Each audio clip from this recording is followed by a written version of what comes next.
Good morning YouTube and a big bom dia to our viewers in Portugal and Brazil. Today we're going to put the front wheels back on our wagon. Now we removed the suspension as an assembly, but it's easier to rebuild it piece by piece back on the car. So we've got a big tub of copper grease which we're going to use liberally on the shanks of all the bolts. That's especially important on the bolts that go through the aluminium suspension raft to prevent corrosion. We've also got a load of new nylock nuts, so replace the nylock nuts throughout. Now they are generally all just standard 8, 10 and 12mm metric threads. The exceptions to that are the nuts for the ball joints, which are metric fine, and if you have a later car, the longer of the two fixings that join the lower wishbone halves together, that is a UNF bolt and nut.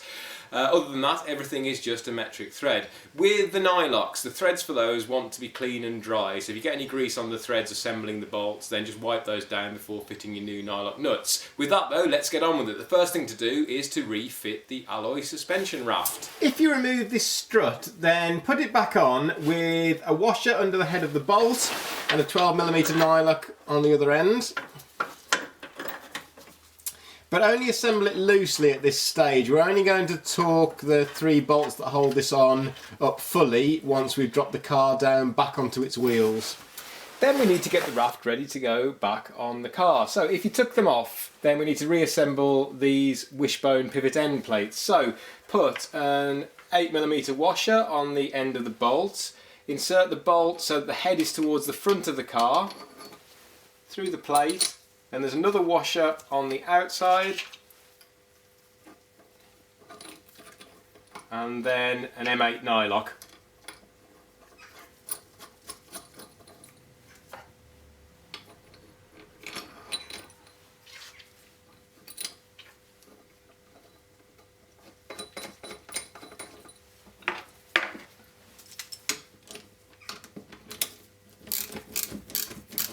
Then torque them up to between 22 and 25 Newton meters.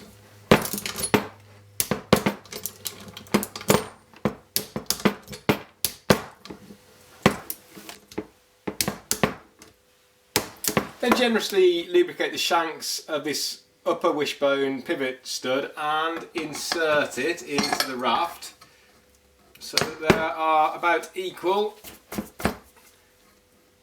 lengths of stud showing on each end.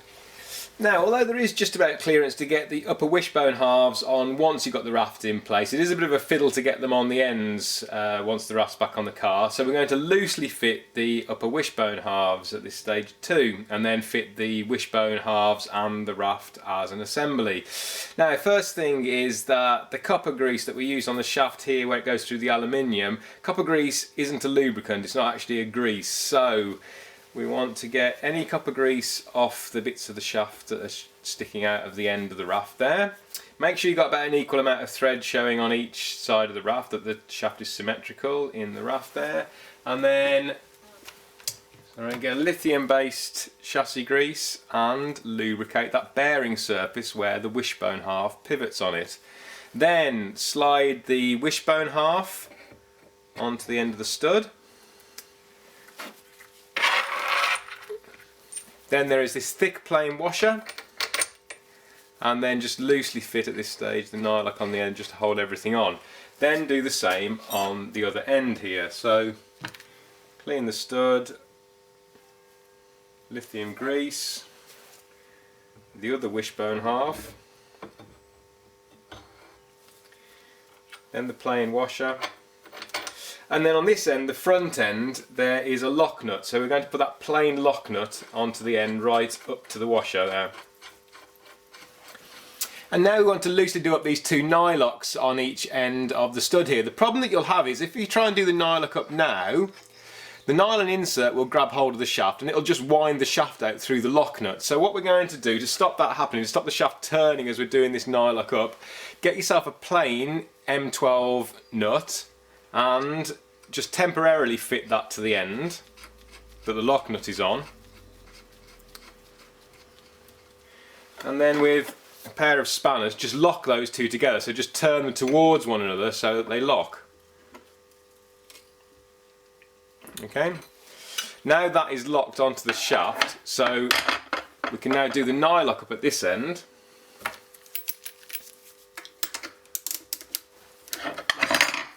By holding a pair of locking nuts on the right hand end as you're looking at it with a spanner, while doing the nylock up on the left hand end as you're looking at it, or the rear end. And do that nylock up so that you can still just about move the washers at each end here, and the wishbones are free to pivot. We're only going to fully torque these pivot nuts up once we put the car back down onto its wheels. But once you've done that, then we can take off this M12 plain nut that we put on here to lock the lock nuts. So a spanner and a wrench, undo those. Okay, so that's the lock nut taken off, or a temporary lock nut taken off.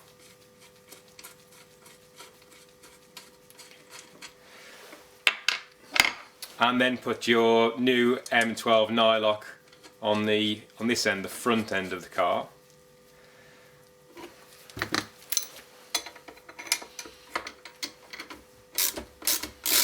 And again, just do that up so that the wishbones are still free to pivot.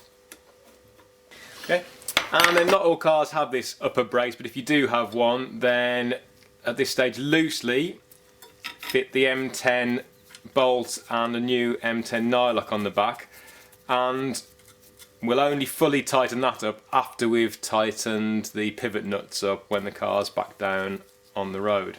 And then if you're working on the right hand side of the car, the right hand suspension, then you'll need to loosely fit this upper raft sandwich plate. Now these are arranged so this flange points towards the wheel arch side for both of the plates, and the big bolt that goes to the longer on, that's inserted from the wheel arch. The 8mm bolts that go through the raft itself, they're inserted from the engine side, and that's why you need to put this on now, because if you put the raft on, there isn't the space to get these 8mm bolts through the inner sandwich plate and then into the raft. The alternator and some of the power steering plumbing gets in your way. So generously lubricate the shanks of these 8mm bolts with copper grease, put a plain washer underneath the heads of them, and then insert them through the back of the raft that way. And then you'll need to keep this inner sandwich plate in place somehow while we're fitting the raft, and the easiest way of doing that, you don't want the outer sandwich plate on, that'll just get in your way when you're trying to fit the raft. So the easiest way of just holding the bolts and the sandwich plates so they don't fall off is just temporarily fit some plain 8mm nuts to the ends of the bolts so that that can't fall off. And that only bother about that if you're doing the right hand side. It's only on the engine side that this is a problem. The left hand side, it's much easier to fit the raft first, and then you've got plenty of clearance to fit the sandwich plates on afterwards. Then offer it up to the car. You may need to take off your 8mm nuts to give yourself enough clearance to fiddle the inner sandwich plate round the back of the longer on there and get it lined up at the bottom, and then just slide the raft into the lower raft fixings. Especially if you've used new bushes in your lower raft, you might find that that's going to require a bit of judicious manipulation with a soft-faced hammer to get it in. So just whack it into place. Then line up your lower raft fixing holes with a man-sized screwdriver and grease and insert your bolt. So the one with the cut down head, that goes in from the top of the strut through the raft, and then plain washer on the bottom and a 12mm nylock underneath, and then put a plain washer under the head of the rear one and insert that from underneath and up into the chassis cross member. Then torque those lower raft fixings up to 75 Newton meters.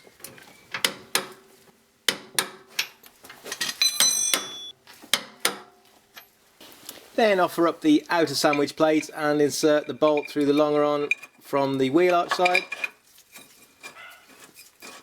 and do up the 8mm bolts from the engine side. And torque the sandwich plate up 75 Newton meters for the top one, and it's 25 Newton meters for the three on the back, but in reality on the engine side at least you can't get a socket on any of those, so you'll just have to do those up with a spanner. To rebuild the strut, grab the damper in a vise, then fit this sleeve that protects the damper rod over the top of the damper and push it down. And then extend the damper to its full length. You've already put your spring compressors on your spring and compressed it down, so slide all that over the top and then line up the bottom of the spring with the mark we made earlier. Obviously you need the damper extended so that you can get everything onto the top of it and do it up. So I think we're about right there. Okay, and then next is the thicker of the two cup washers with the slightly bigger hole in. That goes on to the top of the damper rod. Then the rubber bush over the damper rod. Then next is the spring abutment with the rubber insert, and again we're going to line that up with the marks we made with the centre punch when we took it apart. So that's going to go on just like that. Then the other damper bush on next, and the raised collar faces downwards so that that engages in the top of the spring abutment. Then the thinner of the two cup washers. And finally the last thing is a new 10mm metric fine 10 by 1.25 nylock nut on the top. Then grab the flats of the damper rod with a 1/4 inch spanner, or as in this case an adjustable wrench, and then get a 14mm spanner on the nut and do it up. Then finish the nut off with a torque wrench to 25 Newton meters. Then withdraw your spring compressors and then just touch up the inevitable damage that you've done to the paint on the spring, and that's the strut rebuild, ready to go back on the car. Then insert the strut into the suspension turret, making sure that this flange is pointing towards the outside, and hold it there while your beautiful assistant does the 3 M8 nylocks up on the spring abutment to 23 Newton meters.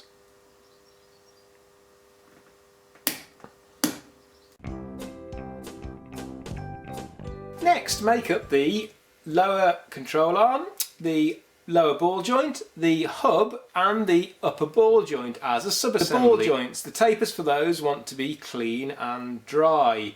The nuts are a 12mm metric fine and they are fitted without a washer underneath them.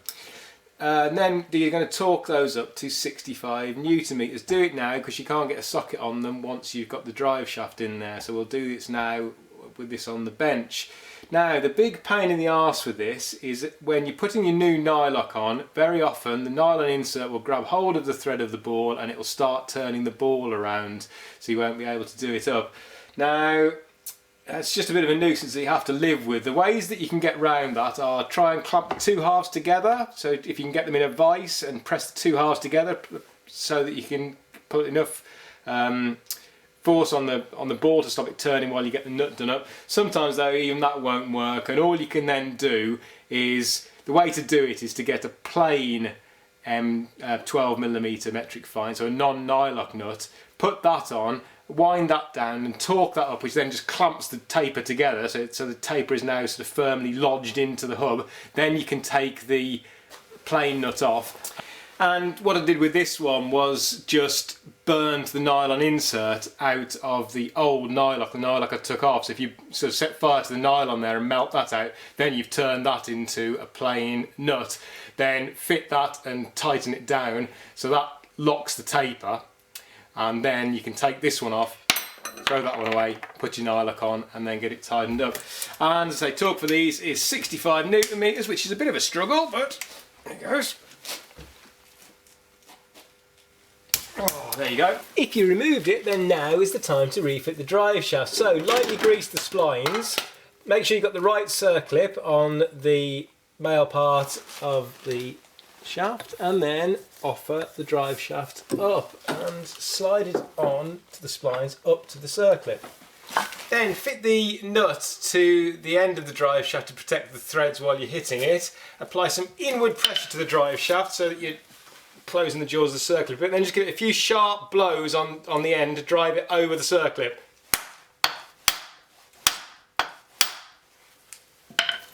And check that the drive shaft is on securely by just grabbing hold of the inner tulip and just giving it a sharp tug. Oh, but before you do that, make sure that your brake caliper is tied up securely out of the way, because I can now tell you from personal experience, you don't want that to fall down and land on your head while you're underneath the car making a video of your drive shaft. Yowza! Then loosely refit the other half of the lower wishbone. The front fixing is an M10 nut and bolt. On early cars, the rear fixing is also M10. On later cars like this one, that's a 7/16 UNF. So when you've got that all assembled, we're ready to put everything back on the car and bolt it up. But before we do that, listen to the following important safety information. All of the hex-headed bolts that bolt the suspension components together and bolt them to the car are made out of a medium tensile steel called grade 8.8. All of the Allen-headed bolts that bolt things together, they're a high tensile steel called grade 10.9. So if you're replacing any of the bolts on the suspension, it's important that you use the right grade of steel. So make sure you ask for 8.8 for the hex bolts and 10.9 for the Allen bolts, because if you just use mild steel for these, they just simply won't be strong enough for the sort of torques we're using when we tighten everything up. With metric bolts, checking that you've got the right grade couldn't be any easier, because it's actually marked on the head, so you see there is an 8.8. So don't use any bolts, any hex-headed bolts with a number lower than 8.8, or if there's no marking at all, then don't use it. Similarly, make sure you've got a 10.9 for the Allen-headed bolts. Now, you sometimes hear people discussing using stainless bolts when rebuilding a suspension in order to prevent corrosion. As a general rule, you don't want to use stainless steel fasteners in structural applications. The majority of stainless steel bolts that you get are a grade called A270. And what grade stainless it is should be marked on the head of the bolt. In this case, this is an A270. A2 refers to the chemical composition. That's what gives it the corrosion resistance. And the 70 is a strength guide, in this case meaning that this is a 700 megapascal tensile strength. An A270 just isn't strong enough for the sort of torques that we're using when rebuilding suspension. In particular, the yield point is too low. You will be perilously close to the yield point with some of the torques that we're using when we do everything back up here. So don't use A270. There is a slightly stronger grade of stainless steel called A280, which is just about strong enough to replace the grade 8.8, the hex-headed steel bolts.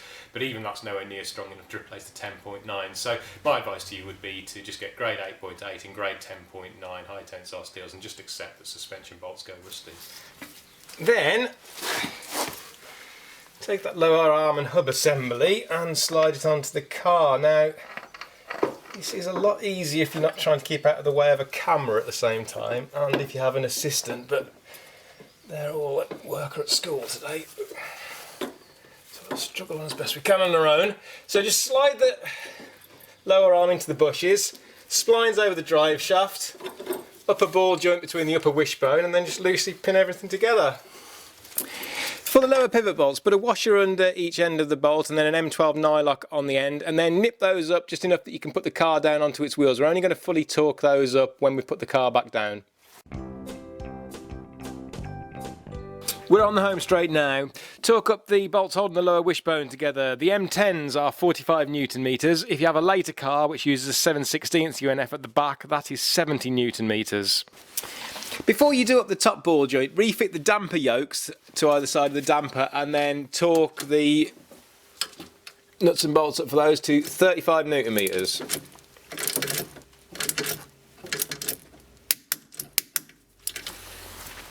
Then loosely insert the bolt with the anti-roll bar ball joint on that secures the damper to the lower track arm.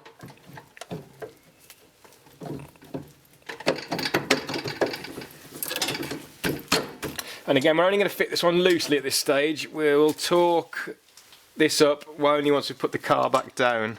But loosely refit the nuts. It's a 10mm M10 for the anti-roll bar and an M12 on the damper yokes. Then reassemble the top ball joint. You may need to jack the lower arm up a little bit to get the holes to line up, but put the bolts back in through the upper ball joint and the camber adjusters, and then also fit your caster adjustment shims so they're the same as when you took them off. Don't worry if you don't know what settings they should be at. We will cover checking and adjusting suspension geometry in a later video. For a baseline setting, if you haven't got anything to work with, just use 4 of these shims on each side of the ball joint, and then torque up the bolts. If you have this type of camber adjuster with the plates, then torque the bolt up to 35 Newton meters. If you've got the earlier type, which is like an eccentric headed bolt, torque that up to 25 Newton meters. If you have a top wishbone bracing channel, do the bolt up for that to 45 Newton meters, then do the fixings for the lower bracing channel up to 37 Newton meters. Clean the taper for the track rod end, insert into the swivel, and then tighten the nut up to 60 Newton meters. Then fit a new hub nut to the end of the drive shaft and do that up as much as you can now. We'll only tighten that fully when we put the car back down onto its wheels. Refit the brake disc and then refit the caliper. When you're refitting the caliper, Loctite the bolts and torque them up to 100 Newton meters. We'll deal with brake refurbishment in a separate video later on in the series. Then when you've done that, put the wheel back on and put the car back down onto the floor. Before you put the car down, remove the centre cap out of the wheel, then put the wheel on, put the car down and torque the wheel bolts up to 85 Newton meters. Then we need to torque up the hub nut there. Now, so get a 32mm socket on the end of a big torque wrench, and that is torqued up to 230 Newton meters, which is tight. If you don't have a torque wrench that goes up to 230 Newton meters, but you do want to tighten this up accurately, and you still have some weights plates from that barbell kit you bought as a New Year's resolution, then here's how to work it out. 230 Newton meters is just over 23 kilos hung at a distance of 1 meter from the nut. So if you don't have a 1 meter long bar to hang 23 kilos off, then get a breaker bar, get a tape measure and work out where 50 centimeters is from the center of the nut, which is just here where I put the tape, and then you now need to hang 46 kilos off there. Does that make sense? So 23 kilograms at a metre is 230 Newton meters. 46 kilograms hung at half a metre would be 230 Newton meters, or even 92 kilograms hung at 25 centimeters. That would also be 230 Newton meters. Now, if you like your pies, then 92 kilograms may well be about your body weight. So in that case, you could just stand at 25 centimeters from the nut. Then we need to go and tighten up all those bolts that we left loose while the car's now at normal ride height. Now be systematic about this because it's really easy to miss something, and then even when you've gone round, go round and double check everything. So starting with lower wishbone pivot bolts, front and rear, remember, 70 Newton meters. The nuts on the two ends of the upper wishbone pivot stud here, they are 55 Newton meters.